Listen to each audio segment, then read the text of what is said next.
Okay, so on to mast making. We tried a couple of different ways of making the mast. At first, we followed a Wooden Boat magazine article on making the Peapod mast using two 10-foot 2x6s, but that really didn't turn out. I don't think that was any fault of the Wooden Boat Works article. We ended up taking a 10-foot 4x4 and just planed it down following some instructions we found on WikiHow. The link for that is, you'll see that below.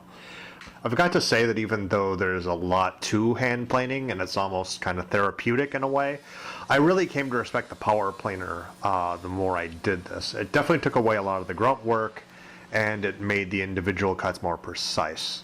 I know a lot of boat builders swear by hand planing and they'll definitely fault me for this, but it's just my opinion. Basically, this is how we did it.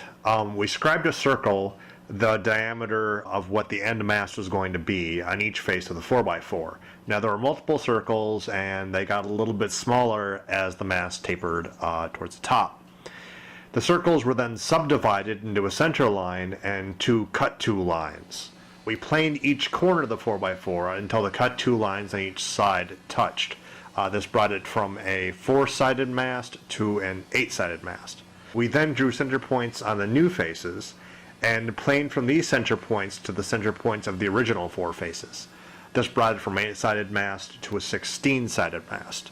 We were going to go from 16 to 32 sides, but it was already pretty smooth, so we sanded it with a 60 grit and on 120 grit sandpaper on an orbital sander, and then we went even finer by hand.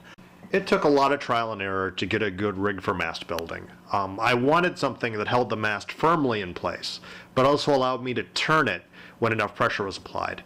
The first thing I tried was clamping. When this worked at all, it meant I was constantly shifting the clamps to either turn the mast or to get the spots under the clamp with the planer or the sander. Generally, clamps did not work at all because the rounder the mast got, the more the clamps like to jiggle free. I also tried screwing the ends of the mast into the sawhorses so it would turn kind of like a giant 10-foot lathe. This didn't work. The screws would come loose or they would break. And I finally just ended up sandwiching the mast on the sawhorses between chunks of 2x4. I found that adding a work cloth to the mix added a little bit of traction and also protected the mast from getting scratched or gouged as I turned it. So far, I think this worked the best. The other major concern for me was knots. Most experienced mast builders will tell you not to buy wood with knots in it. I guess this is generally done by buying specific species of pine and making sure it has a certain density of rings. I might try that on a future mast. Being that I don't live in a place that sees a lot of wooden boat building, my options were pretty much limited to construction materials. I ended up with construction grade, kiln-dried pine. Fortunately, it was a pretty straight pick, and there were only a few knots I really had to worry about. First one was towards the top and only about a 1/4 inch deep.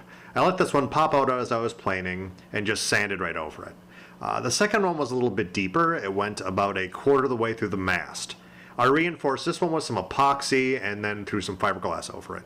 We'll have to see how it holds. Finishing up was really pretty brief. First thing to do is to cut a hole for the halyard. Then I sanded and I stained the pine to kind of a burgundy color and added a few coats of varnish, and that was it.